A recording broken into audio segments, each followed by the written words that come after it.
All right. Well, I mean, we can do anything you want, Corinne, but we can do it after the show has started.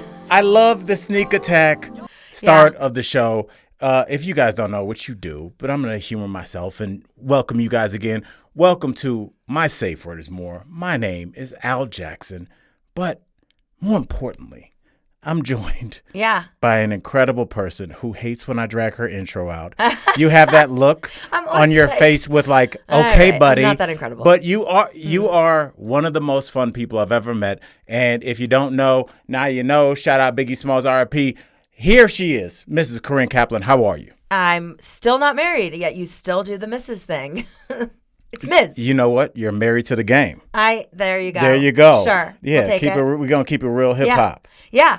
Well, I have a lot of stories, but I want to open with this one because I believe I saw something in an airport and on the airplane that I have never seen.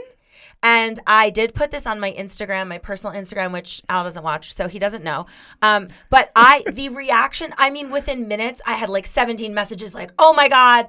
So I'm going to show you what I saw. Now, let me back it up. So I went to Memphis from Thursday to Friday. I had never been to Memphis before. Shout out Memphis. Memphis is a chocolate city. Okay, well, I'm somebody that travels all the time, and my dumbass, I'd never been to Memphis, but I've spent a lot of time in Nashville.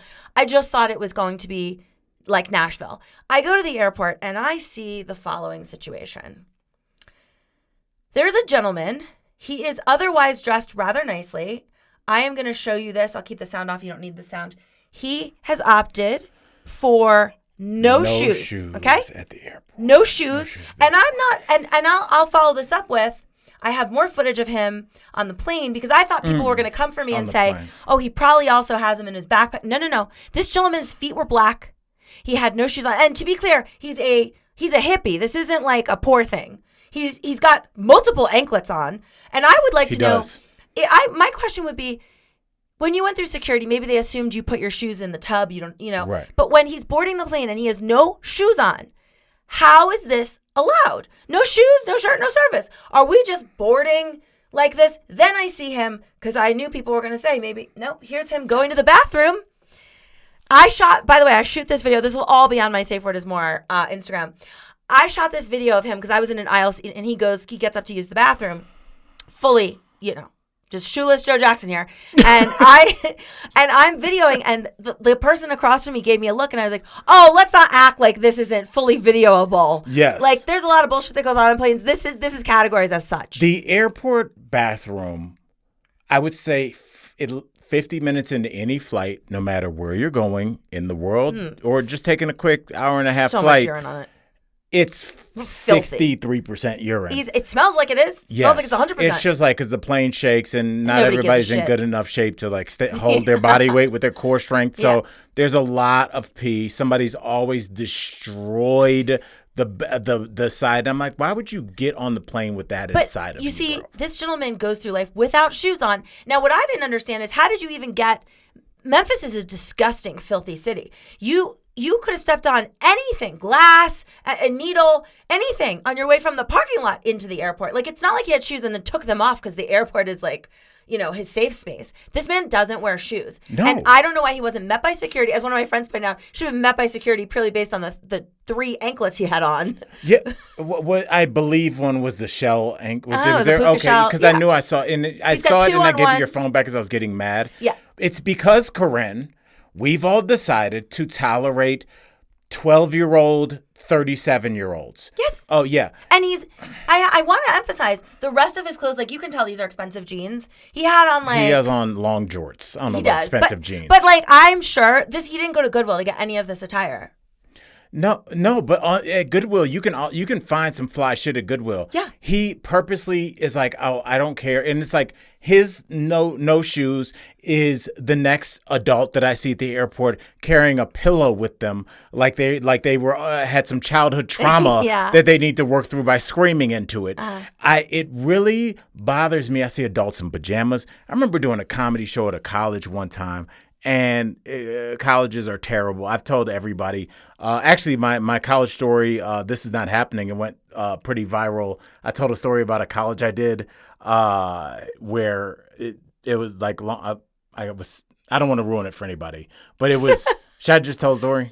I guess, yeah. Okay, yeah. I mean, I don't know how they're going to get the gist of it without. Well, okay, long story short, and this is what I'm talking about. I'll tell you the initial story with colleges when I knew we were doomed. I was doing one college, and I remember in the front row, it was like in the rec center, there were 3 20-year-old girls in full sleepwear, pajama wear, like almost where you need the silk mask.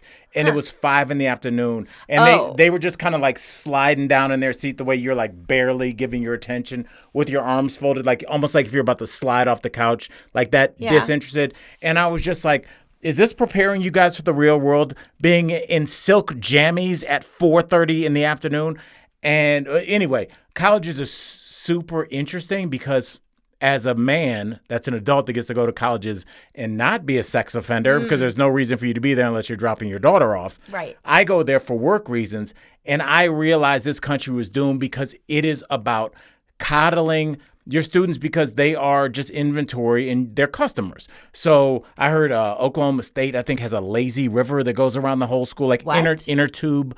Yeah, I performed at Northern Kentucky, University of North Kentucky, and they had an entire room for gaming, but the big movie theater screen Why would size, we be encouraging? But playing like Mario Kart. But that makes no sense. Okay, well. Yeah. So anyway, colleges are horrendous, and I did one early in my career where, long story short, I was supposed to do some jokes, and I was reading my contract before I went on. A couple hours before I went on, and the gig was in the hotel. So I get my contract, and they didn't want me to do stand up. They wanted me to give a 45-minute speech on note-taking and organization. Excuse me? Yes. Why? I'm just going to dig in and tell this story because you need the background for this to make sense. So I'm early in my career. This is the most money I'd ever made doing college. It's like $1,500, which to me in 2008 was real money. Was like, oh, my rent's paid. So now I'm living on. So this month I was going to do this show. So I get there, and it was at the Westin, and I was like, this is the nicest hotel I've ever stayed in. I'm early in my career, and the gig was in the hotel. So of course, the night before, I'm partying up with the homies. I'm like, come through. I got a spot. And you're already spending that $1,500. So I'm turned up, and like 4 a.m, I go, oh, let me see what time they want me at the thing, because sometimes some college thing starts at like 1 or noon or 1 o'clock, and I looked, and it was at 8 a.m, and I was like, okay. I'm like, it's like very early for jokes. When you're, I was like, yeah, you want some dick jokes with those eggs? I was like, what is this? So I'm sitting there, and it's that thing where like, and then y'all all been there. You ever been out partying, and then you get like an email from your boss or something? Oh, and immediately you switch into like, I'm at work, Corinne, even though I'm drunk, like you're on a different, so I'm like, okay, we need to figure this out. And as I'm reading the contract, they wanted me to do 45 minutes, not of stand-up, but it was a note-taking and organizational seminar. Why are you qualified to give this Corinne, I'm not, and I was not at the time. I just want you guys to know, we do have notes for this podcast. I do the notes. Yeah, I just run my mouth. So I remember, this is back, I had an old Mac Power book, so I was like, here's what I'll do. I'll go and I'll just take because I used to teach, so I can bullshit for 45 minutes. So I was like, I'll just, print, put on my screen just like note-taking seminar bullet points so I can refer back to it and make it seem like I'm a normal guy. So I did that. I put on this whack men's. I always knew it was weird because they wanted me to wear a suit. And I was like, that's weird. And now it's starting to make sense. They thought I was like a speaker. Yeah. And so I'm like, oh no. So like, what the fuck ancient book this? Dude, I don't know. This is like one of those college, almost like you do with the booths. Like you do stand up and there'd be like all these, you have no idea how many colleges, like Mineral State and Northern St. Louis, Missouri. Like there's thousands of colleges. So this small college booked me. And so I go down, get to the bottom floor of the Westin, and doors open. And the college liaison is like, are you Jackson? And I go, yeah. And she goes, you're late. And she opens up the double doors to the ballroom. Oh. You know the big ballroom where like Kobe Bryant would get married in? Yes, like one of those big ones. Oh, shit. And there are 800 college students in like just pencil skirts and ties, full, like all looking at me. And it's like, the doors open the way like you would walk your daughter down the aisle, except this woman was with the dumbest man in Florida, and I'm still drunk. Yeah. And I just walk up you there. In the small of the back I got my sad Mac Power book. Oh. And I go up and I'm like, well, I used to be a teacher. I'm a comic. I can be charismatic. I'll get the mic, make them laugh a little bit. But I was at such a disadvantage because I was at a podium, and it was the podium with the oh my God, the penis mic, the Burger King mic that bends on either side, and so I had to stay, so I couldn't even gesticulate or make this funny. You're married to that podium. And Corinne, anybody watching, my grandmother's name on my arm, my hand to her name. I open my power book and the battery just dies. Like it just like as I'm opening it, I just see that white apple and I can't let my face show that. So I'm like, okay. Step one for note taking. Charge your shit. I was drunk. Like I like when people make that. I was drunk. I couldn't. So like I'm just instantly and I just start rambling and I am bombing because the students don't understand like what my agenda is. I didn't have to their credit. I did not have one. So they're like, why is this dude up here? I'm sure I look terrible in my floppy suit. Oh, you lost him 6 minutes in and you had 45. And you're just like, people always want to know like, oh, when you're a comic and you bomb. Yeah, you bomb, but like the older you get, you're like, this works. You know what I'm saying? Maybe I'm off a little bit, but like they're not paying attention, whatever. But like when you're bombing and you can't do anything about it, you start sweating like behind your knee and like these weird places. You know, I'm a sweater. Yes. Yes, and so like your back is sweaty, and I'm like bombing, and like when you bomb, it's like time just stops. That's why I like when comics are bombing, they speed up. It's a natural tendency because you're like, this joke isn't working. I got to get to my joke about going on a date with Corinne. So they're like, so anyway, my mom's crazy. Right. Fast forward. So I'm speeding up, and like the note cards and I did have, I have enough. Burned through those. It's like when you go to Vegas and you're like, I got a $500 budget, and you burn that before the first night's over, and you're like, oh shit. And so I get off stage after 40. I did my time because I was like, the guy that booked the show is this young black guy who's a recruiter. He's got his cell phone out, and he's got that function, not the time, that weird button where you can make it go just red blinking, like the whole screen, like the emergency, like if you understand. And he was like, get off. He's giving me the throat. And I'm like, no, because my boy was like, do your time or they're not going to pay you. And so I stayed up there, and he's like, dude, he was so mad. So I get off stage. And he's got my check in the envelope, and he's so mad. He like threw it. He tried to throw it on the corner of this end table, but it hit the ground. I go to pick it up because I was like, I don't care. I need the money. It's still cashed. And this super tall, like nerdy, like 55-year-old white dude, like as I'm bending down to get it, I don't know if he did it on purpose, but he like brushed past me so hard, like in a bar would have started a fight. Yeah. You know what I'm saying? Like he was clearly did it on purpose. He could have gone around. And so I get my check. And he goes upstairs. He goes up on the stage and starts doing this speech about note-taking and organization. And the thing was, the college sent me the wrong contract. Oh, my God. I was supposed to do 15 minutes of stand-up to liven up his boring-ass speech. And instead, I did his whole speech. His whole speech. Because I was like, I need this money. Like, this is not a joke. I needed...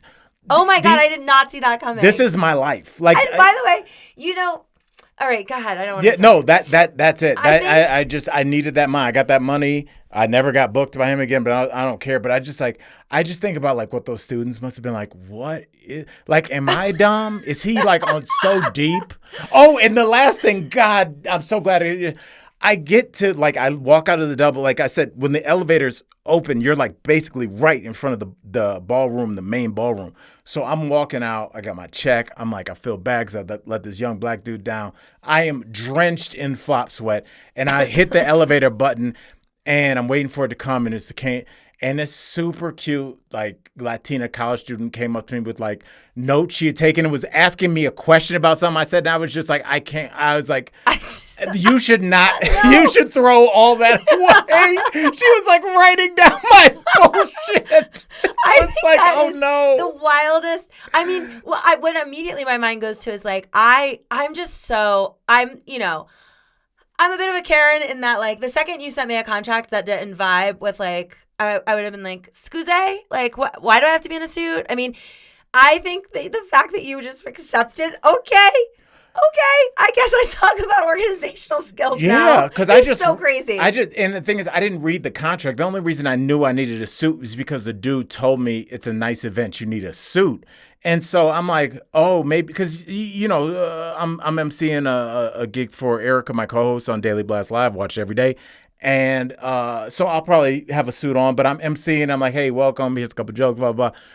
Like, so having a suit on isn't that crazy. No, but asking you to talk about 45 minutes of content. And technically, it wasn't my fault. I fulfilled my contract. You did. But just like. What I wish happened is he got up there and did 15 of stand-up because he got your contract. He'd be like, give me your set list. Yeah. I mean. He's like, so being a black guy is hard, right? Yeah. And people, I think the kids knew that I was supposed to be the stand-up because some people had seen me before. Like, this is the least funny. Yeah, they're like, why did you book this guy? Like, what? Everyone was confused. Like, no one understood I was doing the wrong thing.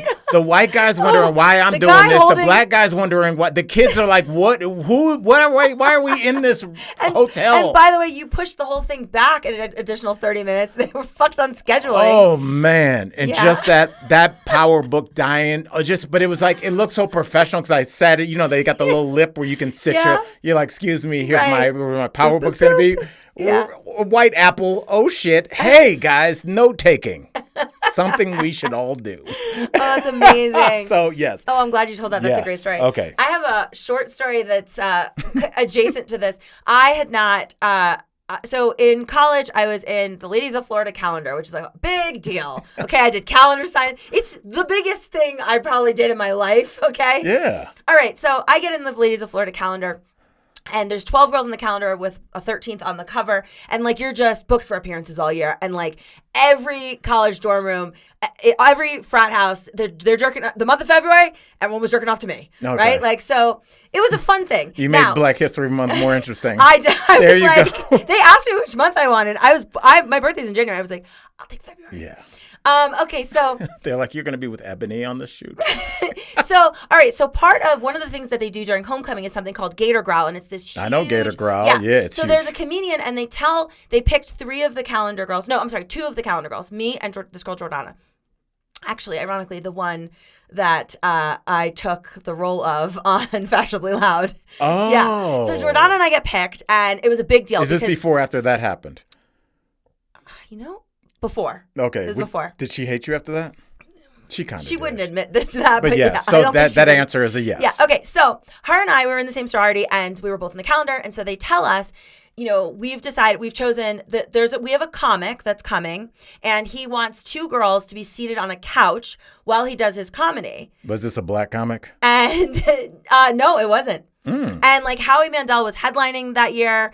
They get huge comics for Gator Growl. This is for anybody that doesn't know, Gator Growl is that. That's their big. But they would have Dane Cook at his peak. Yeah, we had it was huge, Howie Mandel and Dave Chappelle. They were the big. Yeah. So this shittier comic says he wants 2 girls as props, and so Jordana and I are sitting. We're in the basically fold out chairs on the field, waiting for our turn but we're in the really important, you're going to go on stage seats. Right. And people keep walking by, above us, and they keep screaming, woo, woo. And I was like, Jor, I don't know about you, but I'm feeling like we are looking very good tonight. Everyone, and you think I would put together that everyone's screaming the same way, which is not a normal way to scream. And it keeps happening. It won't stop happening. And I'm sitting there, and I didn't realize that seated next to me, because I didn't know who he was Ric Flair, who's a very famous wrestler. And that's the mating call or whatever to Ric Flair. Woo! Yeah. It's a Ric Flair thing. The whole country knows this. Okay, but we did it. And I was feeling myself because I couldn't believe how many people were whooping at us. So anyways, okay, so now we're in bikinis. We march out and we get on a couch in the middle of University of Florida Stadium, right? In the middle, and we're not mic'd up. So not once did I ask, which I should have, why? Why are we on the couch during this set? This man, if I tell you, he opens with, he's like, so these 2 dumb broads, and I was like, oh no, what's happening here? And you can't defend yourself? I am not mic'd up, and and I am stranded on a couch in the middle of the fucking stadium. You're holding up your transcript, 3-7, dickhead. I'm like, neither of us are dumb. Like, and I'm just looking at her like, what did we do? We are just the butt of this guy's jokes. Like, that's the whole thing. The whole thing was about like dumb bitches that go to Florida, and we were the ones on the couch to represent such in our bikinis in October. Oh my God. So that's my only experience. My so I didn't God. look, I fulfilled my contract, and I wouldn't say I bombed, but it wasn't my finest hour. And you had to sit there the whole time and just take it? Just take it. Yep. And I was coming off the high of thinking everyone was wooing at me. Yeah, that's a double whammy. Yeah. It reminds me of like when you're talking about like not knowing who you're sitting next to. I was at LAX one time just like getting ready to get on some shitty flight, and Steven Seagal was like two rows away from me, but just sitting with everybody else. And, you know, it was 100% him, the terrible the dye job. He's such a mess. Just a jet black goatee. Yeah. It's like, bro, we can all see.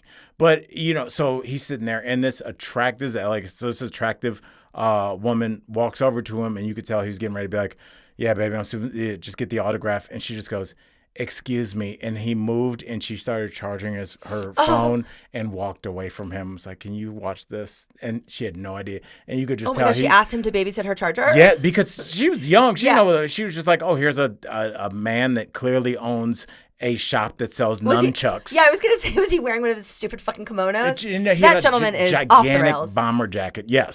So, yes, shout out Steven Seagal, out for justice. Since we're on the topic, I wanted to mention, listen, lately I've been getting recognized, and it's always the streets are talking. Yeah, yeah.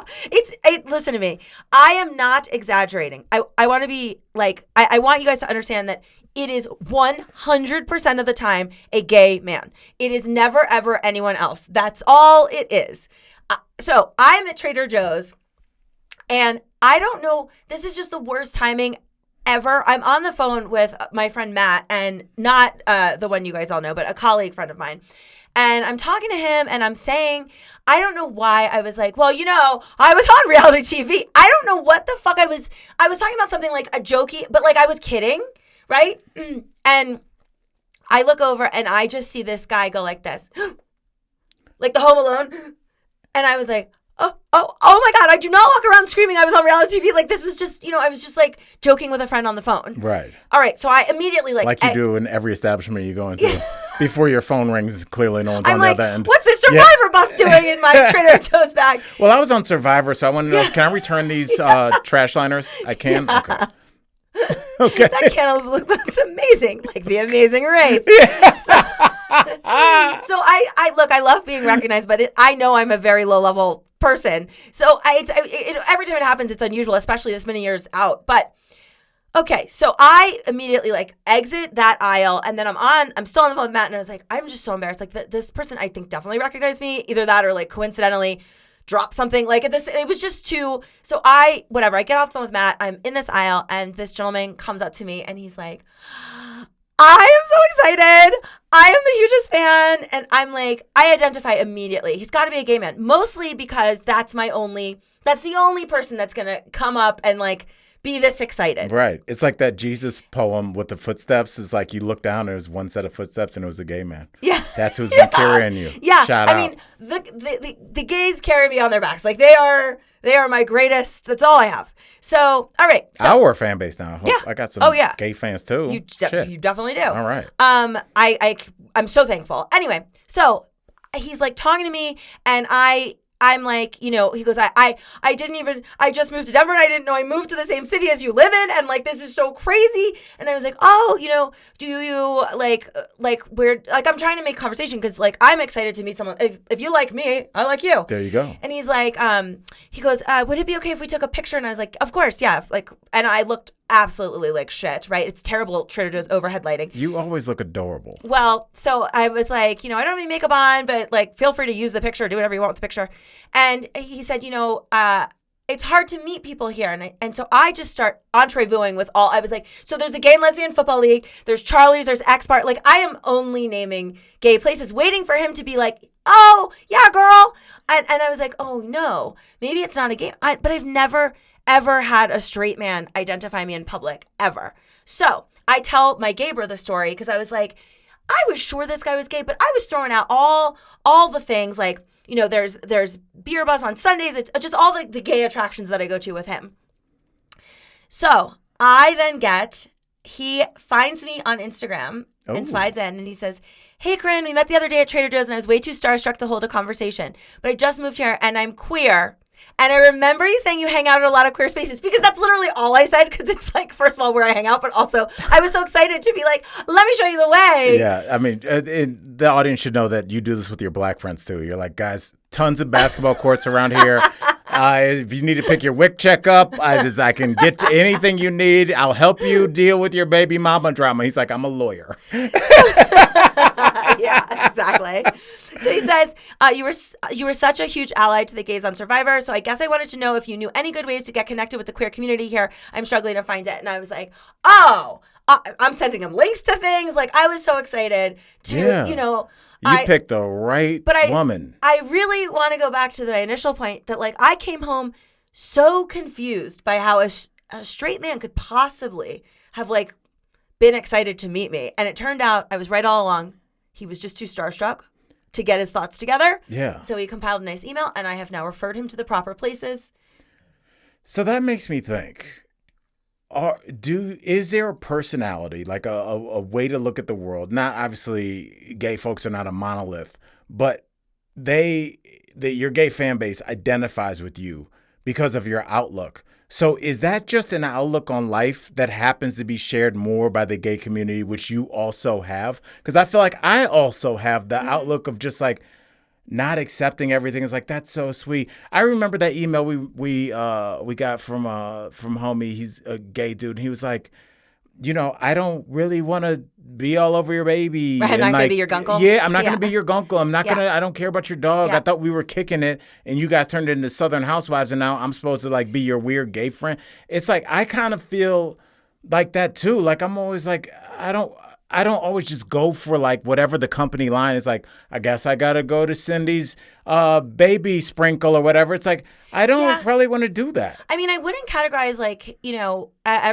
everybody is different, but you know how you just know, like, in general, it's not like a novelty to me. I don't go to gay bars because it's my bachelorette party. Like, I just vibe with the gays better and I enjoy them more. And so most of, I have tons and tons of, I would say, I don't fucking 70% of my girlfriends in LA are married to women. Like, I just have like a very, so I am already like, I feel comfortable in that community. And that's why on Survivor, I was like, the second I figured out where there was, I'm just going to inherently trust the gay person I meet because I just know in general in life, as I move through life, that's usually who I vibe with. And on Survivor, it's important that you vibe with the person you're aligning with. So that was important to me on both my seasons. But what happened was my first season was in 2008 and it wasn't like it is now. And so when you were growing up and you saw somebody outwardly going, there's a gay man, I'm aligning with the gay guy, like it became like, oh, we have an ally here. And so then they grow up and that's imprinted on them. And that's why I'm like this, I'm special in that way. I really feel like I'm tooting my own horn way too much. I did not win any of my seasons. I know I am a F-list celebrity, but in some people's hearts, I was the first person they saw on TV that was like, that's a big this deal. Matters to me. I will take over the blonde chick that you'd think I'd hang out with, over the good-looking Harvard doctor. Like, I will, I always trust. And they only, unfortunately, given the history of Survivor, at this point, I don't know what they're doing, but you're only going to get one gay on a season, so right. That's what I was looking for. We got one. Let me find the one. I don't understand why they don't have more gay folks on reality TV, because me and my girl watch Married at First Sight, and the one in America is very like milquetoast, like, oh, here's a couple and he's a whatever. But the one the Married at First Sight UK version, right? Yeah. They have a gay couple, super interesting. Have a queer couple, super interesting. Have a crazy tatted couple, super. It throws in, and there are also traditional relationships, and it makes them all more interesting because they juxtapose each other rather than just everybody just like, I just want to get a dog and move to the suburbs. That's a fine dream, but that doesn't represent everybody's point of view, and it's not going to hold everybody's interest. Yeah. Well, while we're on the subject of dating, I'm like itching to show this to you. Talk to me. This is a short update on Weeping Wound, okay? He Okay. uploaded this photo. Now, obviously, you guys, like, I don't want to dox him. I don't want to say who he is. We're just going to keep calling him Weeping Wound. I can't put this picture on our Instagram because it's like, then you're going to know who he is. But he's so goddamn hot. This is what he is riding around in. Now remember, guys, he had... The Vespa. Right. Now I want you to see what is happening. You're not going to believe your eyes. Please. Okay. Like, I feel like people don't... Like, if I were to describe this in the end of the picture, you'd be like, there's no way. There's no way this is what's happening. Can I describe it? Please. Okay. He's on a scooter that's been customized. When I say customized... I think it's a Vespa, right? It's got a that scooter. thick front. You think it's just a scooter? Yeah, maybe. Scooter. It's hard to say, but and he'll isn't tell a you Vespa why. a scooter with a name? I mean, a Vespa is Oh. just a brand name scooter. Oh. No, I thought a scooter's like the scoots, the little Lyft and Uber where you've got one foot on it. What are those? I call those Death traps? death traps, but also those are called like Organ donor machines? razor scooters, I guess. All right, well, not that. Whatever. This is like your full ass is on the yeah, thing. you can put both your feet on a holder or whatever. Nice description out. Yeah. And so he's customized it so the scooter, the where the chair should be, Ass part. yes, or the seat. Okay, have you know why I had to do be so car fast. commercials? Get in this Buick. You sit in the ass part and put your finger that you can use to penetrate someone and turn on the air conditioning. It's like, Corinne, we're not going to need your services anymore. Disgusting description. Right. So the seat has been modified, so it's like a camo hunting, like a chair that would be in somebody's living room in 1968. I mean, I think it's a legitimate armchair. Yeah. But it's a comfy armchair. Uh-huh. Yeah, it's not like in the chairs. I don't even know how you balance that. It's a chair that a dad that's distant from his kids Somebody would sit in. who's smoking a pack a day. Yes, and just like same Natty channel, Lights. yelling Yeah. slurs at the baseball game. And by the way, this motherfucker loves a Goodwill find. This is all he's doing. This is not a new chair. No, this chair has seen some shit. He's in this disgusting chair. It's a chair that you would have outside in the country. Like Yes, when you like, yes. go outside and smoke this cigarette, like that kind of chair.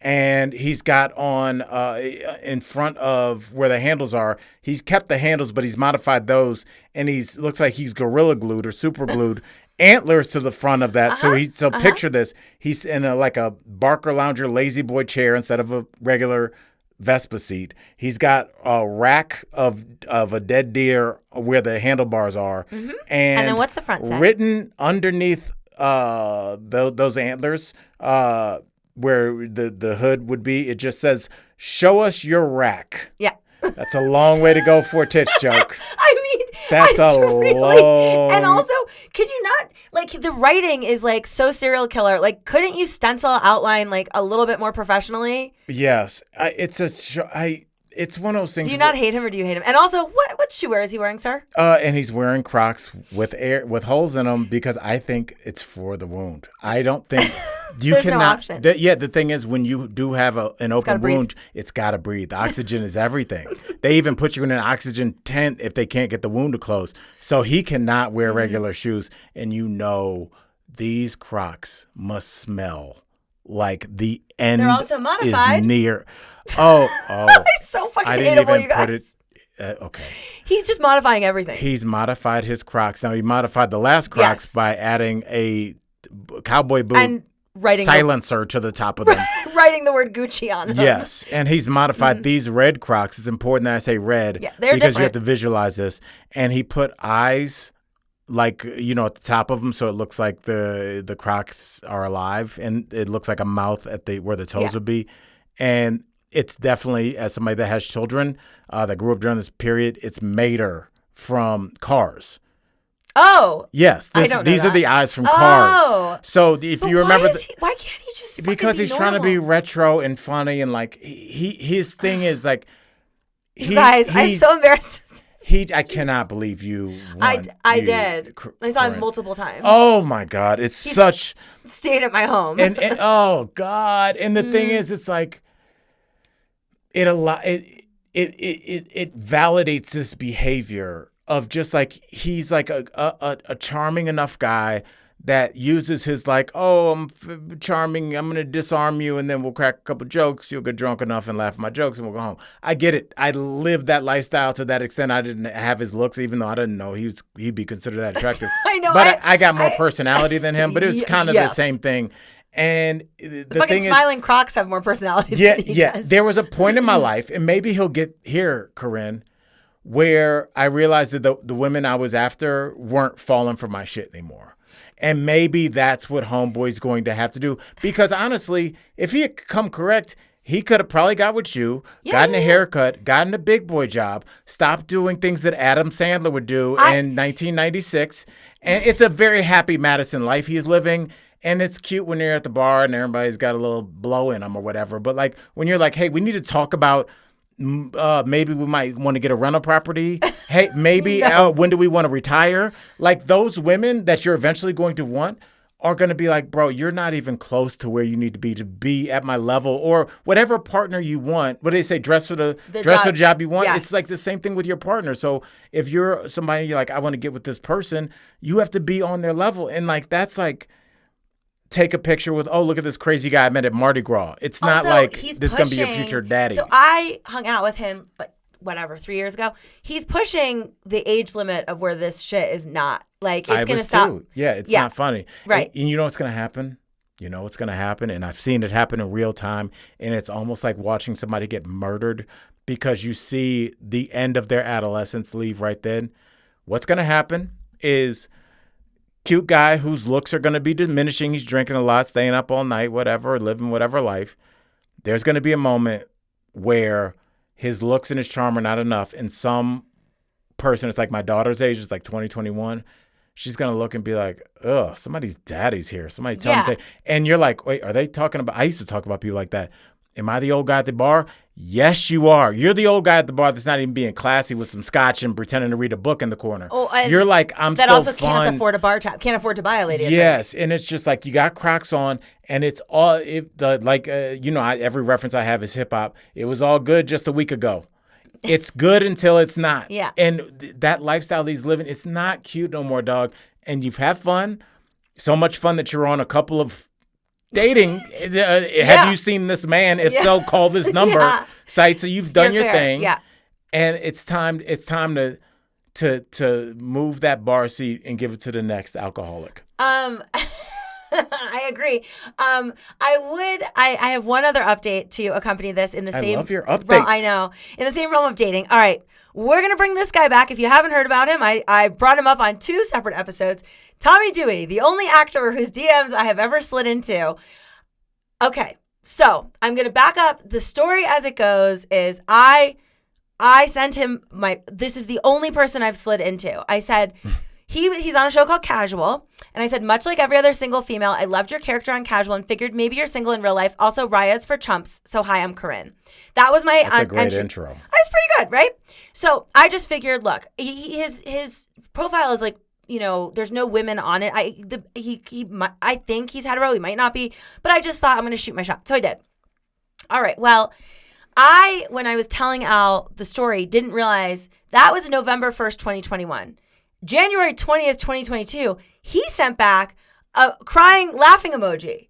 And I hadn't seen it. I saw it when I was on Ambien. And the only reason I saw it was because I told the story and I went back in to pull the exact thing that I had said. And I found it and I was freaking out. So that was the update. Now, if you'll remember, during that update, you said to me, well, now we're a full year past that. Solid year. What you gonna do? I mean, a solid. So, I think we have a new president since he sent that. Yes. So what are you gonna do? Now, I had forgotten all about this. Just like the first time, it's not like I go in and review this one message I sent to Tommy in 2021 of November. Well, you should. No, here's why. So my mom recommends a show called Guestbook, which I am not somebody who recommends shows. It's great, and each episode is different people in it. So it's not a prolonged thing. It's hard to explain, but clearly. What is it? You could just try it because I don't know what that was. Okay, all right. So that's the way you would explain it to the cops when you need them to go into that house. Yeah. Okay, so basically the idea is there's different stars, big stars, that come in, they check into this lodge, and then the story unravels in just one episode, and then you don't see them again. Right. And there's, the only mainstays are the characters that are like the hotel employee and like this stripper that works down the street. That's it. Everybody else. So all of a sudden I'm on an episode and it's like episode 3 or something, and Tommy's the star of he's the guest checking in. So I freak out and I message my mom, who very pridefully, she doesn't recommend shows to me. This isn't like a thing we do. She like gave this such glowing she was like, you will love it. And she was right, and I wanted to give her, like, not only were you right, but, like, my favorite actor of all time, the only guy whose DMs I slid into, and she's like, what are DMs? I love your mom. I then go in to screenshot that I had sent to him this DM, and I come across this fucking bullshit. So I did apparently respond on March 11th at 3:27 a.m. with just a crying emoji. Okay, that's clearly I'm high as shit on Ambien, okay? And wait, now how much time had passed between January 20th, 2022, and the following March 11th is when I just sent the crying emoji. That wouldn't be okay if you were a time traveler. It's if you were like, I was in the But like, if you're gonna bring it back, then have something to say, Corinne. Why would you say? And then you could see it says "seen." You saw it. You don't have a response because how do you respond? There's no response to this. This is idiotic. I hate myself. Oh, but I mean. This is my response. I'm going to keep podcasting about him until he'll give me a date. But you did reopen the weird door. And the weird door only has one way to get in because it's not a full swinging open door. Think about you in the bathroom when you were locked in there. Yeah. There's only one way out of this bathroom. You have to come up, and you're the only person that can do this. I'm not joking when I say that. You have to come up with a clever way to sum up it's like when a director takes over a shitty series and has to reboot it. You have to reboot this conversation. So you need to take the first 3 texts and do whatever they did in the last Star Wars and be like, sorry for the other ones. This one's good. And so you need to like address it. Because your intro was like Rise for Chumps. Yeah. And then your name, like the way you were like, hi, I'm Corinne. Like I was like, oh, I got a little flutter. That was like some gangster shit to do. What's up? You got to channel that again because obviously now you're just teetering into crazy housewife. I know. That's smoking cigs. Like I miss him. I mean, I think I might just say, hey, was watching Guest Book, went in and realized I sent you this idiotic message while I was high on Ambien. You want to get high on Ambien one day, sir? Together. You got to ask a question to open it up to him. You have to be like something like, look, Mama travels a lot. I'm on Ambien and I have no demons in my closet. Clearly my demons come out at 3 a.m. I'm ridiculous. Please tell me. Then say, what's your Ambien? Now you've given him a chance to laugh and to empathize because everybody is on some drug. And so he could like get, and but you have to put it on him because you can't send him a weird ancient Aztec symbol and be like, what do you think? You have to like use your words now. I have to give him a good entry point. I mean, we're meant to be together. It's clear to me. It's taken 3 years to get this before. How did you meet Daddy? Sit down. Okay. I mean, literally, it's been 3 years and there's only been 3 messages. I downloaded the Boomer Emojis pack and annoyed him for 4 years. Yeah, I'm not done here. I just hope that Ambien Corinne can keep it in her pants and let real Corinne do the messaging. Oh, Ambien Corinne's making sure it stays in the pants. She's hating hard. Like Ambien Corinne. I like Ambien Corinne, but I'm not trying to get with Ambien Corinne. Ambien Corinne is like a low grade C blocker. So could you go a night without Ambien? No. No. Oh, no, boo-boo. No. You acted like I was like, do you want to take a month and go fast in India? Like no, you just asked me if I want to stay up for 24 hours because that's what would happen. There's no way. When I went on Survivor, I couldn't have Ambien. And in my first season, I remember in the middle of the night, like I was trying to strategize with Bob, and we were at this point, like it was end of game. And he was like, the greatest thing about you is it doesn't matter what time. Like, because if you want to strategize at night when other people can't hear you or creep up on you. And he's like, you're just always awake. And I was like, yeah, I am fight clubbing this entire thing. Like, I didn't sleep at all. Do you crash? No. My body just will not go to sleep. I had a similar, like, wow. I think the origin of this is that when I was a kid, I had extreme night terrors. And so I slept with like 4 nightlights and I was scared to go to sleep because I had these awful night terrors. So I would scream in my sleep, Daddy, help me, he's hurting me. My father would run downstairs, undo the alarm that separates their bedroom from mine. Oh, come downstairs, and he's like, swim across the moat. yeah, and he's like, oh my God. And so he'd wake me up. He's like, you're having a nightmare. And it was just so annoying to them that it took me to a counselor of some sort at one point in time. And I lasted 15 minutes in the hour session. I was like, this person is dumber than me, and I'm not going to sit through this.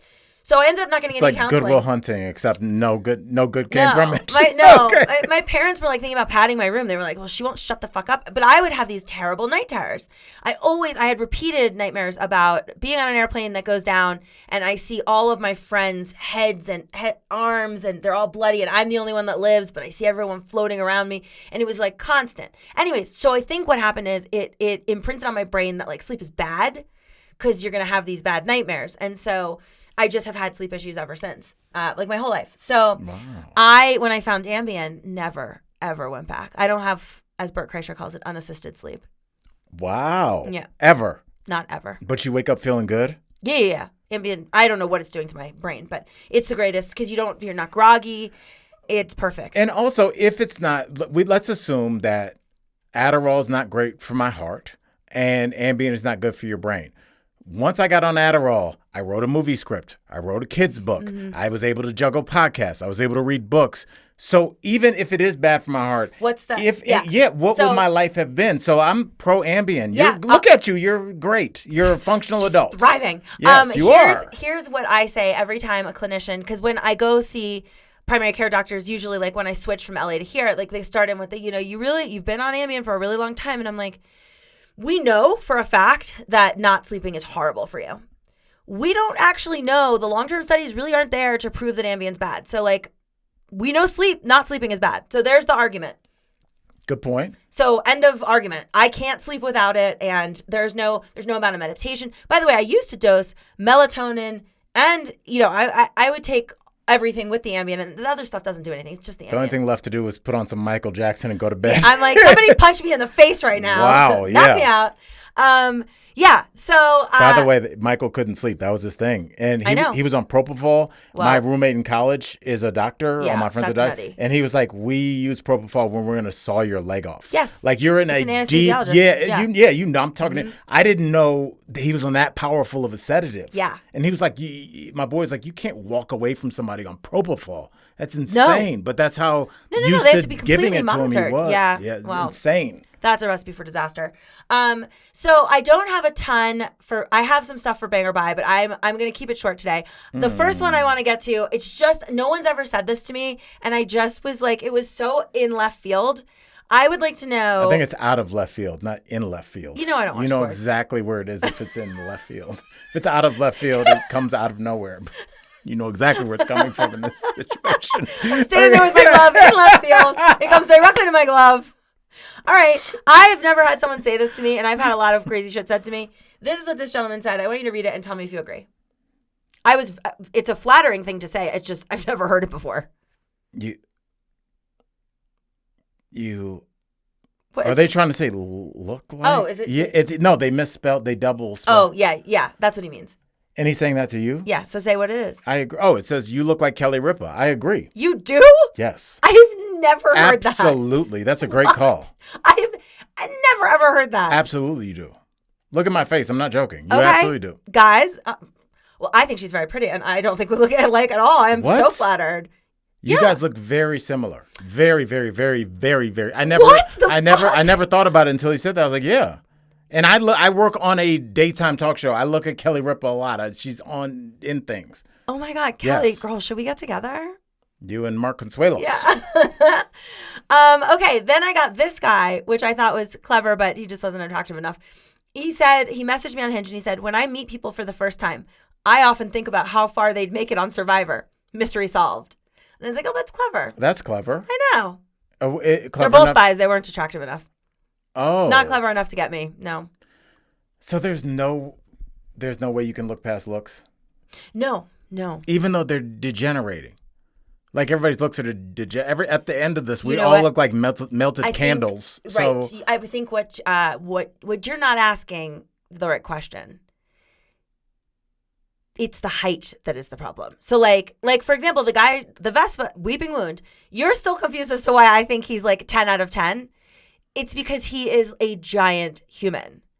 He's 6'5", like That's really important. The taller you are, the less I care about what's going on with your face. Really? Because maybe, I guess you got can't a nice see body and you're tall, don't care. Really? Even for like your wedding pictures and everything? Yeah. Okay. That's all I see is height. It's really important to me. So that's really what's going on. I like tall women and my phone's going off. Oh, Jesus. Jesus Christ. Okay. I like tall women. That's my thing. Is that, even though my fiance was not tall, and maybe that should have been a sign right there. Yeah, because your current girlfriend's tall. Yeah, 5'9". Yeah. You know, my mom, that sounds weird to say my mom, but my mom's a tall woman. And when I found out that there were a lot of women that were self-conscious about their height. Oh my God. I'm like, that's ridiculous. I like them tall. I'm 6'1", whatevs. Yeah. I like it. The only problem with it is usually if you're tall, you like tall men, and that's like already so few in the dating pool. So I have some friends that are exceedingly tall, like, you know, girls that are like, I just went hiking with my friend Erica. When I was just in Arizona, and she's 5'11" with shoes on, you know. She doesn't have the option of dating short. She doesn't want that option. But she doesn't have it either. But the weird thing is if you're a super short guy with a really tall woman, people put 2 more zeros on your income. Because they're like, oh, you got dough. Because you're not even. For sure. She's not embarrassed to be with you. You know there's a double R sitting in the parking lot. So the last thing I'm going to review for bang or buy. So we've got bye for the first two. But here's the one that I'm considering a bang. Okay. So I have a date with him tomorrow. We're going to leave him nameless. Al knows who I'm talking about. I do. But here's the thing. Because we exchanged phone numbers, I just to do my due diligence, because, you know, my stupid ass will fully be like, pick me up in front of my home, you know. So and given all the information I've seen on Are We Dating the Same Guy, I'm like very hyper aware that I don't want to, look, when I first moved here, twice in a row I went out with felons by accident. And I wasn't pleased when I figured out they were felons. And how'd you figure that out? Well, ankle bracelet going off? Like, nope, what's going on? Both of them just got fucked up and told me.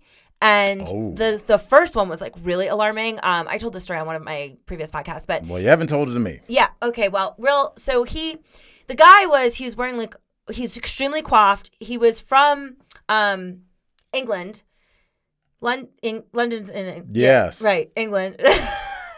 I get confused. Britain is also England? Yes. Don't say it like that. You said it like somebody that's like from the 1400s. Britain, aren't the streets paved with gold? Why do we have so many names for the same fucking thing? And the United Kingdom is also the same thing?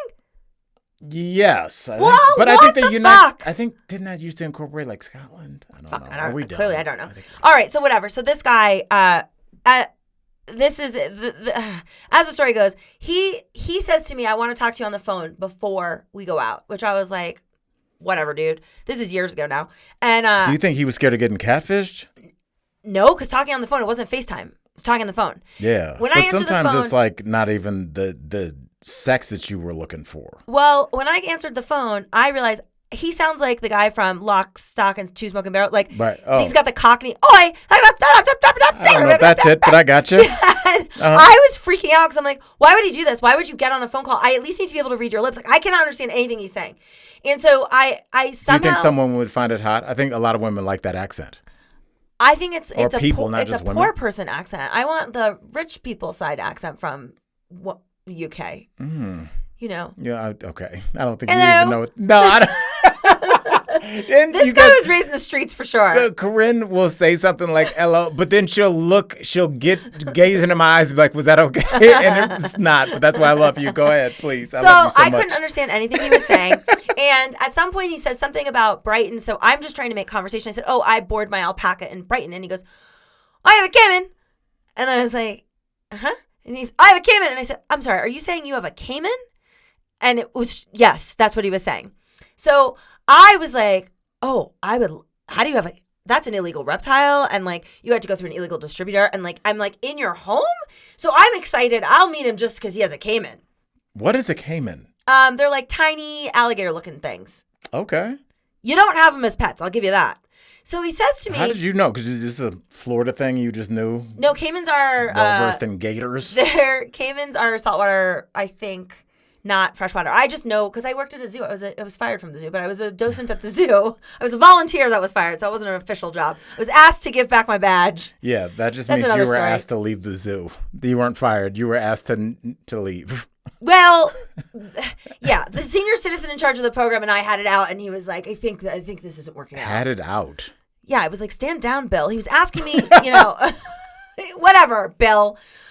That's for another story. Okay. But so I know a lot about different things just because I trained for like 6 months to become a docent and just got let go right before I was allowed to be like the docent. You never got to do the walk around? I didn't. I got to tell children not to throw popcorn at the gorilla cage, and that was the extent of my duties because I wasn't graduated from the program yet. You should have walked around and just whispered to kids, throw popcorn at the gorilla cage. Yeah, they like it. Yeah.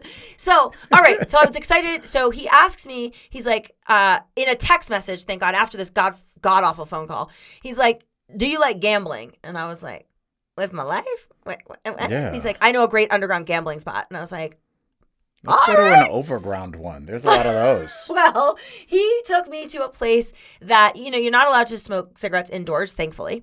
I had to go, say a password, go down a flight of stairs, and then there's just people smoking cigarettes and betting, their faces off. And I met him there at 5. He was already, totally shit-faced. and he's smoking cigarettes, and he's like, oh, hey, sugar. And I was like, don't call me that again. I didn't like him. Wait, you met him at 5 p.m.? 5 p.m. So the sun is probably technically... Sun's still out. It was summertime. And what did you walk into like a speakeasy where it was like a grocery store and then you took the stairs? The upstairs was a normal bar. The downstairs was a secret, like a speakeasy for gambling. And they sell like the horse racing pamphlets. There are people betting each other. Everything's going on. There's the dog racing, the horse, there's shit on all the screens. I don't really know the legalities. I know for sure you can't smoke in public. So at the very least, this was definitely, as soon as I walked in, it was a very unsavory crowd. I didn't care. It was fine. It was downtown. I didn't have to leave downtown, okay? It was downtown. Anyways, so he's calling me sugar, and he's like, let me teach you how to bet. I was like, you don't got to teach me. I grew up in Florida. My father was the dentist for the highlight players. I've seen more, I bet on more highlight than, I know about betting and I know about horse racing. My sister-in-law is a large equine vet for the Kentucky Derby. I'm not a fucking chump. Right. So he's like, sweetie, I'll give you $20. He's starting me off. And I was like, I'm cool. I'll bet myself. I ended up winning $500 on the first bet. With my own money. So he's like, we got to go spend this. And I was like, oh, do we? So I'm in it for this fucking Cayman. I just want to see the Cayman. So he says to me, let's go to STK. Oh, with my money, we're going to STK. Yeah. If you don't know, STK is extremely expensive. Yes. And so I was like, whatever, let's go to STK. When we get there, he starts in with, this is a great topic. I put in my profile, and you guys, I just shared it on our Instagram. My safe word is more. What my Bumble profile says, and it says outright, I don't want kids, and it says I don't care for children, and by that I mean I don't want to care for them, and I don't like them. So he says to me, he goes, I just want to be honest, like any good docent would say. Yeah, okay. yeah. He goes, I just want to be honest. He's so drunk. We're at dinner. How old is he? Maybe a couple years younger than me, 2-3 years younger than me. Old enough to know better. This is not. This is not okay. No. He's well into his 30s, and he says to me, he goes, I know you don't want kids, and I just want to let you know in full transparency, I have a daughter, but I hate her. And I was like, okay. I don't know what you're supposed to say to that. And he was like, then he goes, she's a whore. And I was like, okay, Al, your face is my face, except I'm on this date, and I don't know how to, I'm like, oh, you know what? You don't have to share any more information. That sounds like enough. That's fine. And he goes, well, I want to tell you why. He goes, my ex and I were living together, and my daughter was 13. Her son was 14, and she started sleeping with him. And I didn't know. And my ex-wife found out, brought me to court because it's negligence. And my daughter testified that I didn't care what she did. And so he doesn't talk to her. And she was fucking her soon-to-be stepbrother.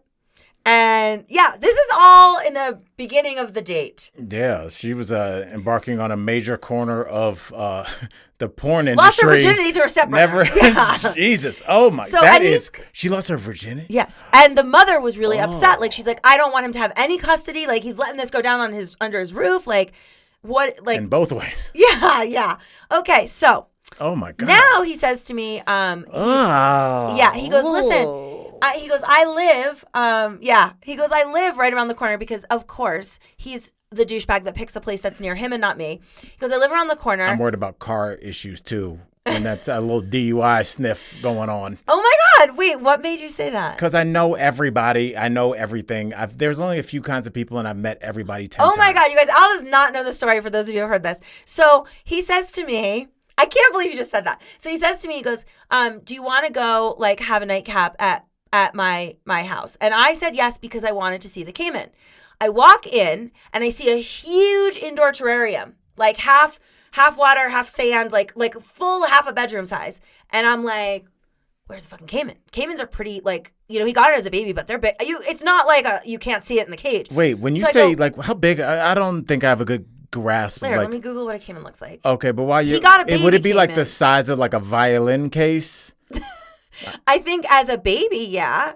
Really? They get big? Who gets... animals? Like, people were doing that with pigs years ago. Remember, they're like, it's a mini pig. I'm like, no, there's a caiman. Ferrets. Is in the alligator family, and see, I don't like that at all. No, so they have like I mean, Oh, they're not pets. They're not friendly. It looks like a weird sculpture that would be at City Hall, like just like, and you're like, who paid somebody? But they to do are this? like a little smaller. I can't find. I hate googling on the spot. It looks like a turtle gator. It says, "Is a caiman the same as an?" It's easy to confuse caimans and small alligators. Caimans typically have rougher scales on the belly and the back. There are also more scales on the caiman's head.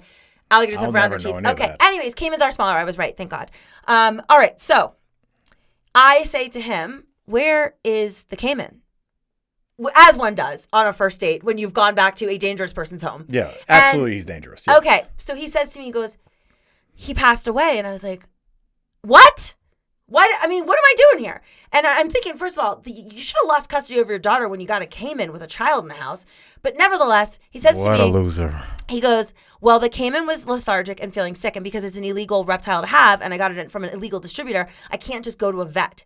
So I consulted like this illegal reptile. You know, there's a reptile show here. So he got he phones in, and they said, it's probably a bacteria in the cage. So you need to take the caiman out, put him in the bathtub, and then clean, like he spent 2 hours cleaning the entire inside of the cage to try and get any bacteria out.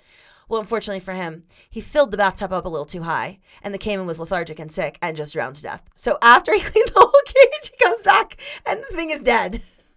Yeah, this is the story he tells me on the heels of I hate my horse daughter. So I'm like, all right, well, it's getting late now because I don't need to be there. And I look around and I go, I'm a minimalist. I don't like when like I walk into someone's home and there's like a picture on every wall and there's too much furniture. I like minimalist stuff. So I said, I like that you're a minimalist. I really like your decor. And he's like, are you making fun of me? And I'm like, and he's just getting aggro. And I was like, no. And he's like, fine. Well, I was in prison for the last year, and this is the first, I haven't had a chance to decorate. And I was like, oh my God. So I start going immediately. I'm like, you're not defined by your worst mistakes. I'm alone with him in his house. Are you looking for the exits? Looking for the exit, looking for the knives. And he's like... where is he in proximity to you? We're in the kitchen. There's an island. He's across from me on the island. I'm on the side. Out of the left corner of my eye, I can see the door. Out of the right corner of my eye, I can see the butcher block with the knives. Because I'm like, it's one or the other. I'm getting out of here. He's getting stabbed. I'm not going down without a fight. That'd be some gangster shit today. Like, do you want the door or the block? Yeah. That's it. So he says to me, he goes, I said, you're not defined by your worst mistake. And if you want to share, and he's like, actually, you are. It's called your record. Well, it gets better because he goes, well, on your third DUI, it's mandatory jail time. And I was like, right. So it wasn't your worst mistake. It was the same mistake you made thrice. And you were right from the beginning. Yes, he cannot drive a vehicle. He has no license. And he spent a substantial amount of time for a mandatory sentence on the third DUI. Yeah. And that means that he probably hit somebody or hit something. I don't. After your first DUI, I have friends that have gotten them. The fact that I haven't is just, I mean, thank God. But like everybody, unfortunately, especially pre-Uber, probably drove drunk or at least had one too many. I'm such a bad driver, but yes. I hear you on that. It's and like the now way, you have no excuse. I always go, bars have parking lots. Oh my God. Just leave your car. Yes. Yes. Okay. Like I did on Blind Date. I left my car at the bar before I went on Blind Date with little Miss Potty Mouth. Yes. So in the end, I was wearing his hoodie at some, like I asked him, I was cold in his house, whatever. I asked him for his hoodie or he gave me his, and I'm looking at the exit and I was like, it's getting late and I got to go. And he's like, you're going to stay. You're going to stay over, aren't you? And I was like, no, I'm not staying over. And he's like, yeah, you are. And then I just beeline it for the door. He comes after me. Now, look, I don't know what he was going to do, but he was so drunk and he was aggressive and he had that like fight mentality. And also like he hasn't been around women in a while. No. It's like, oh, yeah. No. And I was like, nah, but I knew he was drunk enough that I could take him regardless. Like it wouldn't take much to knock him out. He's just too drunk to do anything. Right. So I leave, I run down the hallway and he's like stumbling after me. And I'm like, I take the hoodie off, I throw it in the hallway, and then I end up getting downstairs ahead of him, and I duck into an ATM, like, corridor. Vestibule. Yeah. So, and then I see him, he gets outside, he looks left, he looks right, he just makes a choice, doesn't realize I'm hiding in the ATM, and then I call Uber from my phone, and I got the fuck out of there, and I never saw him again. Oh, my God. Yeah. It's just like. But again, I wasn't trying to go on a date with a felon. But that you asked, this is only one of twice it happened in the very beginning when I moved here. So now I have to start asking people about if you've got a felony, and I do these background checks. Okay, so God, this is a roundabout way to get to this. But this guy, I monkey bang it into the system, and I find his Facebook. With his Facebook, I find a picture of him with his ex. Then I go to the ex's Facebook. They have 2 children together. Oh. This has not been mentioned. And as I said, in my profile, I'm very openly like, no kids, no kids, no kids. What's up? He's got 2 kids. One is like a new kid. Oh, no. Yeah. So I'm like, well, what do we have here? So I'm going out with him because he's still in the bang category, despite this one minor hiccup. Well, it's bang category, bang with the ceiling. Like, that this can't go any further. Well. Could you tolerate kids? Well, you see, here's the thing. If you don't really see them that often, or like maybe you have the kind of custody where you get them like every other weekend, I could roll with that. But if you're doing like a 50-50 thing and and again, it's like kids that are older, like I would date somebody with a kid who's like 13 because that's 5 more years. I mean, that'll go by in a blink.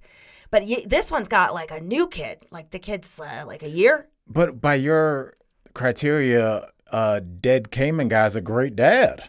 Like, he didn't see his daughter. I mean, that would. He's also killing things that live in the water with water, which should not be neglected. Yes. I think in that case, if he hadn't said, like, you don't need to disparage the kid. Like, I dated, for a while, I dated an athlete who I only knew about some of the kids. And then one day he was like, oh, there's another, like, he was like, I'm going to see my son when I'm playing the Lakers in LA. And I was like, what? And he goes, yeah, I he's the oldest. I had him. It was an accident when I was young. And I was like, oh, you never mentioned this one. And he's like, well, I barely see him. And I was like, no. I'm fine with that, though. You see, if you're in a situation where you're not that engaged of a father, I can. Yeah, I mean, look, this guy's entire Facebook doesn't have a single picture of the kid. The only reason I know the kid both kids are his is because the ex has got a ton of information on hers. Wow. Lord, I hope he doesn't hear this podcast. Wow. But also, his ex has that up there for any women like you that are checking. Like, hey, he's taken. But clearly he's not, because most women would be like, hey, put some pictures of our kids up there. So they're not together anymore. That's clear by her Facebook. But he didn't mention that he has 2 very small children. Yeah, but that doesn't mean she wants him taken. She's still trying to ward off. And it doesn't appear they were married. I think they were just. So then that even more. She got less of a claim. Yeah, if they were married and they got divorced, she'd be like, they went through a legal process. Right. And she paid money to get away from him. So she's probably, a divorced woman's like, God bless you. I will help you. Like, my ex-wife would be like, all right, who are you dating? I don't like her, but she told me about her now husband. Like, we were done being a couple, so we got, like, we're friends. Yeah. But, like, if you feel like, I slept with this guy, I had 2 of his kids, and he never married me or got serious, am I not good enough? So you're going to spend your whole time trying to be good enough and being like, I gave you 2 kids. I think. It's a thing. It's a thing. I agree with you. I want to say this because this is really important to me. She's a 10. She's a fucking Really? dime piece. Yeah. So That's why I love you. You're so honest. I really like when the ex is like super hot. Like, oh, okay, all right. I like the field I'm playing in. You know, you don't want the ex was, you know. Yeah, Frump City. Yeah. Then you're like, oh, well, maybe I could do better. Like, it's a big deal. Right. So we'll see you guys. I'll let you know. We have an email. Please, let's do email time. And yes, it's Please email write time. Into us. My safe word is more advice. Oh, were you going to do that? No, I was going to. You go ahead and let everybody know and just say we really appreciate y'all writing in. Like we try and keep it 100 on here. And like when we saw emails, Corinne was like, we have people. Yeah, I was like, yo, people show love. I love hearing from you guys. I love it. You can always reach out like on Instagram. We read your comments, all that stuff. Okay, so my safe word is more advice at gmail.com. Give me my first email. I'm excited. Okay, this person says, and I like the way you addressed the subject, the right and wrong time to ask a girl out on a date. And this is how it starts. Swim coaches. I'm in love with this person already. I look at her face. Yay! I am in love. The best way we've ever been described. Swim coaches. Yes. I feel like monogram jackets are in our future. Oh, 100%. Okay, thank you for this. I'm going to keep you. He didn't say anonymous, but I'll call you T. Thank you, T, for that. All right, he says, swim coaches. Let me paint the scene for you. Here am I, a former fatty on the road to recovery at the local YMCA swimming pool, training for a triathlon. Whoa. When in walks a hottie. Okay. We take a break to breathe. And I break out the, so do you come here often line? And it kills. I'm in. It's all fun and games until I think, I should see if she wants to grab dinner or something. I didn't ask because is it inappropriate to approach women at the gym and see if they'd like to grab dinner? My gut says, yeah, it's fucking weird, but now I'm kicking myself. I definitely plan to go back because I have 3 triathlons this summer. Good Lord. Really? Sir, we get it. You're doing great. You make me feel terrible about myself. And she said she's usually there a lot after work. She owns her own massage parlor, and he makes, it looks like a Kleenex sneeze joke. I don't know what that is. Maybe that's a massage parlor thing. I don't know. Joke? Yeah, I don't know what kind of emoji that is. So I'm sure I'll run into her again, but what's the move? Yeah. Okay. You're fine.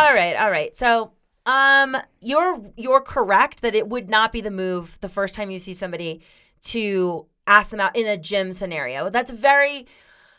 People don't like that. It doesn't come across well. And I myself have had, I work out at a bunch of different places, but one of those is Planet Fitness. And like, we can all agree it's not, it's not the cream of the crop. And I would say at least 15 times been asked out by somebody at the gym because they have it's just chaos at Planet Fitness. And I am comfortable with the way that I know when it's coming because I can see like they're like, hovering around the machines that I'm using and like I can see it coming. And then they'll come over and they'll be like, hey, like, I see you work out here a lot. And, like, one of the guys, his name was Blaze, if that gives you any indication. He was like, I just want to say how motivating. Like, I actually work out harder when I see you because you're here all the time. Right. Yeah, they approach you like you're Winnie Mandela. Yeah. And I was like, thank you so much. And then I go to put my earpieces back in. He's like, I just wanted to know if you wanted to maybe, like, get a drink sometime. I was like, no, I have a boyfriend, but that's really sweet. I'm really flattered. Enjoy your workout. And then, it's just awkward. After that, it wasn't awkward for me. I was about to say, I know it's not awkward for you. I don't care, but that's happened. I'm not special. These are not good-looking men, or I would have said yes. But like 15 times, like I get asked out all the time at Planet Fitness because there are just no decorum. Right. And it's very rare. So if you wanted to ask me out, the way that you would do this is you'd plant the seed. You'd see me over multiple times. Like, like there's one guy who did do this correctly. There's one machine I struggle with. It's just a fucking bad machine when you need to change the pin? Not the pin, the seat coming up or back. It's a calf machine, and it's just a fucked up machine, and it's really hard to do one person. You need a second person. And he kind of always identifies when I'm like going to use that machine, and he's like, oh, let me help you. And he like knows which setting I like it on. Actually, one of the workers at Planet Fitness asked me, this is such a bad place. Anyways, he spent a lot of time like, oh, how are you today? oh, I really like your pink pants, like whatever, over time, and then eventually asked me out, and I was like, nah, dude. But that's the goal. That's the move if you want to be less creepy about it. And you can also read the signals. Like, I wasn't throwing anything back at this guy. That's my point. I'm so glad you said that because I don't even, you said something that I hadn't put together, but when you said it, you solidified my point. Mm-hmm. You said you put your earbuds back in. Yeah. Everything means something. That's your signal. And yes, that was your signal. And with this guy, with that joke killing, she didn't put her earbuds back in. She was engaging. And this is why you cannot take this golden rule. This is why, like, social media is like 10 things you never do. 1, don't approach a woman in the gym, or don't approach anybody in the gym. Like, dude, you don't know me. You don't know the situation. What if I'm killing with my, so do you come around here often? Whatever the joke he had was. If that kills, she's got the green plain land thing. And you're like, oh, I'll see her again. Bro, life is weird. Yeah. You know what I'm saying? Yeah. You could meet somebody this weekend. You might get a job overseas all of a sudden. You don't know when you're going to see. The idea of trying to meet up like you did in 1984 just by random occurrence is now it's a little stalkery because now you're kind of going to the gym when you think they're going to be there. And when you see them, you're going to be too overly aggressive. That was the move. You will probably see her again. Yeah, you will. Or also track down a massage place and then go in there. That is...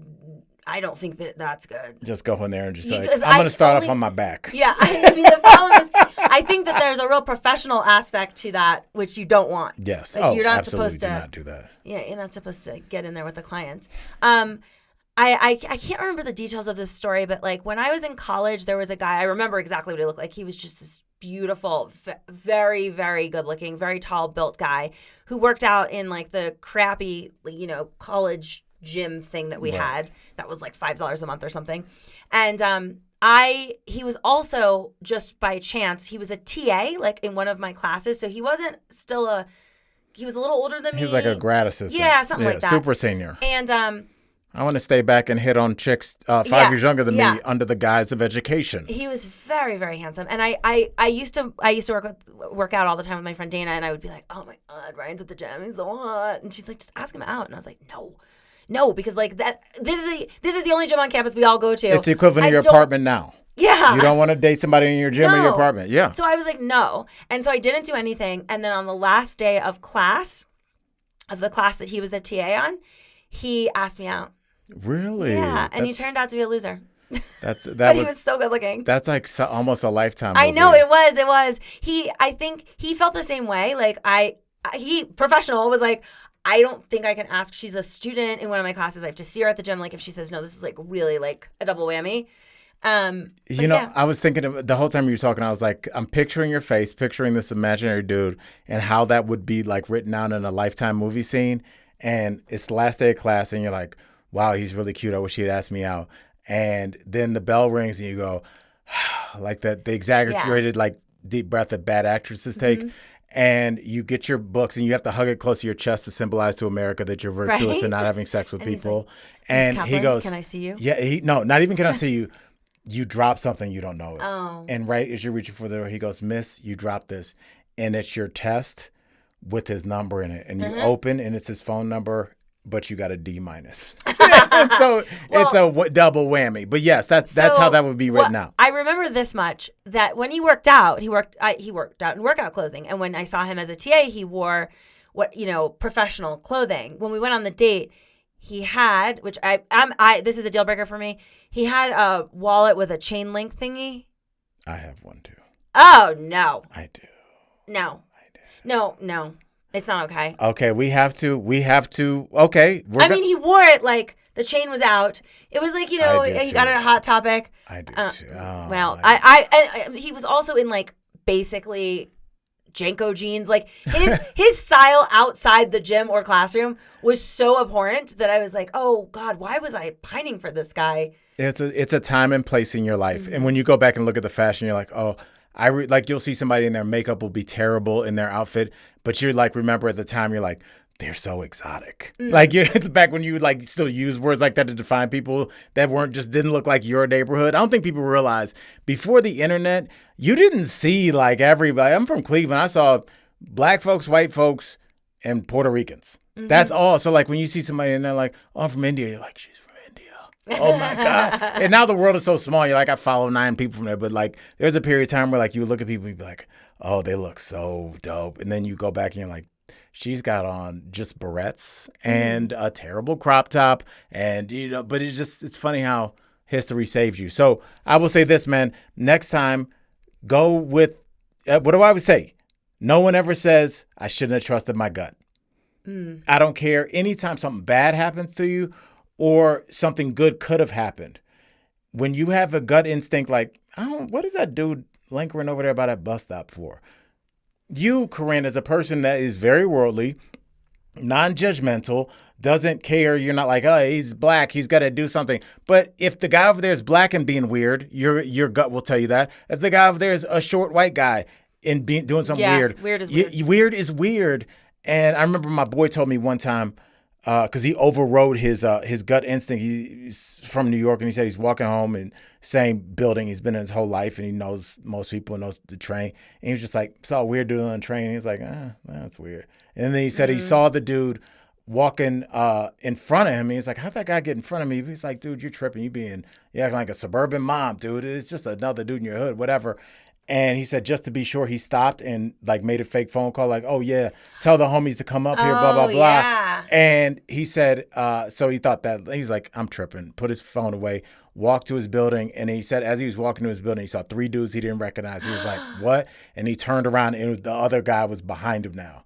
And they robbed him. Oh my God. Because he knew. Oh no. But he was like, I'm tripping. Dude, stop being this. You're being a little bit of, there's nothing wrong with like, just because we have cell phones and manicured nails and nice outfits, we are animals. Yeah. And your body tells you, hey, this person's feeling me. He felt that and he overrode that. You shouldn't override that. I have made some poor, like doing Survivor has taught me that my gut kind of sucks. Like my second season, the person that ruined my game was a Mormon mom of 6 adopted kids who I thought was like my closest ally. Second closest ally. Usually that's and she for turned on me. Their benefit. Yeah, you don't fall for that. But this is a competitive game. I will, not to end on a sour note, but I guess victorious. In my college, the sorority campus, like all the sorority houses are lined up in the same area. And there's a big parking garage that everyone parks in, but it's impossible around dinner time to get a spot because everybody's trying to have dinner at the sorority house, right? Like we pay, they serve dinner at the sorority house. So it's a real nightmare situation. So a lot of times what you would do is you would see somebody walking in their car and you follow them all the way, like to, like with your car, you're like, all right, are you leaving? Okay. Cause you gotta like, it's so annoying to try and get a spot at that hour. So I see a dude who I assumed was a teacher. He was in like, a short sleeve button down shirt and like nice slacks. I mean, not nice, but slacks. But he didn't have anything on him. Like he didn't have a briefcase. He didn't have car keys he was jingling. He's just walking. And I rolled down my window on my passenger side and I was like, excuse me. And he's pretty far down the lane. I said, are you going to your vehicle? And he goes, what? And I said, are you going to your car? What else am I going to fucking ask you? We're in a parking lot, douchebag. I go, are you going to your car? And he said, what? And he keeps getting closer to my car. I put my window up and I lock my doors. And I just motion like, pointy, which car? And he runs up and he tries to open my Shut up, no, God. Tries to open my passenger side door, starts banging on it. He's like, let me in. And I was like, hell no. I go up and immediately I go as far as I can to the top. Because of the Gainesville murders, we have on every floor, there's a blue call box to call the police. And so I push the blue button. I get back in my car. I drive to the sorority house and I get on the phone with the police. And I'm like, he's definitely stalking the girls. I mean, that's what else did he tried to get in my car. And if my fucking door was not, if I hadn't done that simple thing of rolling up, you were just like, I don't like it. I didn't like it. You didn't like it. I didn't like it. And you didn't override it. No. That's why you're here doing the podcast. Right. So turns out they do like a full alert. They can't find him. About 2 days later, a girl got raped in the garage and it was him. And the mugshot that they had, like she did the description thing. I was like, well, that's the dude. I had to like go into campus police a few times about it. Yeah. How did they not find him? You can't like fan out? Because it was, 1998. And yes, every cop was 9 there was no video, deep. Anything. Yeah. God, it's just we're working with my memory of what he looks like, Yeah, this is a random, not a bummer because I'm still here. It's victorious, right? Like I did the right thing. Yeah, you did the right thing. For me, and again, I don't have the great bow on the story like you do. Not that that's a great bow, but just like a someone else got raped. It wasn't me. A way to end the story. But I remember I was probably 10 or 11, and I was riding my bike in my grandparents' old neighborhood. It's a place called Shaker Heights, Ohio, and it's close to Cleveland. It's close to Cleveland, and I was riding my bike. It's suburban, but like city, Yeah. It's like city too, and so you see everybody there. And I was riding my bike, and I got to this intersection where there was a gigantic middle school across the street, like had a corner from where I was, and there was a white dude, which didn't really stand out. There were white people in the neighborhood too, definitely, but he had his car at a stop sign with the hood popped, and he had like an oil funnel in it, and he, as soon as I walked up, he was like, "I need your help. Can you come over here and hold this for me?" No. And no, that's what Ted Bundy used to do. No. Yeah, and I'll never forget that. First of all, I just had this weird reaction. I said no, then I yelled no, and then I burst into tears and started pedaling away from him. I don't know why, but in my head, and now that I look back on it as an adult, I was just like, in my 11-year-old mind that was mush still, I remember thinking, why would a grown man need my help for anything? Yeah. I can't do anything. Yeah. I don't have any money. Any skills, yeah. I don't have a key to the house I'm staying in. What do you need my help for? Right. And I was like to hold a funnel into something that is only meant to have things funneled into it. What am I doing here? And just like, it was just such a weird, his car was at such a, he wasn't like off the side of the road. It was just like he had stopped at a stop sign and popped his trunk. So it was very easy. He could have thrown me in the car and just not even like made an indent in the grass to get, like he was already on and I'm gone. Yeah. Nah, not today. Sucker free all day. That's right. We're both sucker free, and that's why we're here, and we appreciate you guys being here. So Corinne, tell them how that they can get here again and continue to talk to us, even if they're not here. Oh, well, good news is we're starting up Patreon. We're calling it Buzzed Corinne has entered the chat. I love that. And yes, we will have every other episode. I will stay after. I mean, I always stay after and have myself a little glass of mezcal. Well, something. We're gonna do lots of things like blind items. Like we'll go back through some of the things that I didn't give up. Like what's the worst basketball movie that I went to of all time? Ooh. Yeah, we're gonna have things like my 15-minute stand-up routine. That's if I can figure out how to get it off my fucking phone. It's on my phone. We will have patron stories. Old lady thing to say. Can you get the picture off of it? I wanted to send it to like my mom, and it's 15 minutes long. You can't do anything with it. Yeah, you can just make a link and send it anywhere in the world. Yeah, that sounds right. 40 seconds. So we're gonna 12 seconds. We're gonna do the stories we don't get to on the podcast, which I mean, I have a whole page of notes. I rarely get to everything. So it's just gonna be a little extra content, and also it'll help us offset the cost for the pod. So you will be able to start doing that very soon. Watch and we can give money to the guy that needs to continue to illegally gamble to get over the fact that his daughter had an incestuous relationship and he killed an aquatic animal. Yeah. We got to get him some. You blew that $20, girl. Yeah. So with that positive ending, I'm going to tell everybody to keep your head above water and just keep swimming like a caiman. I love y'all.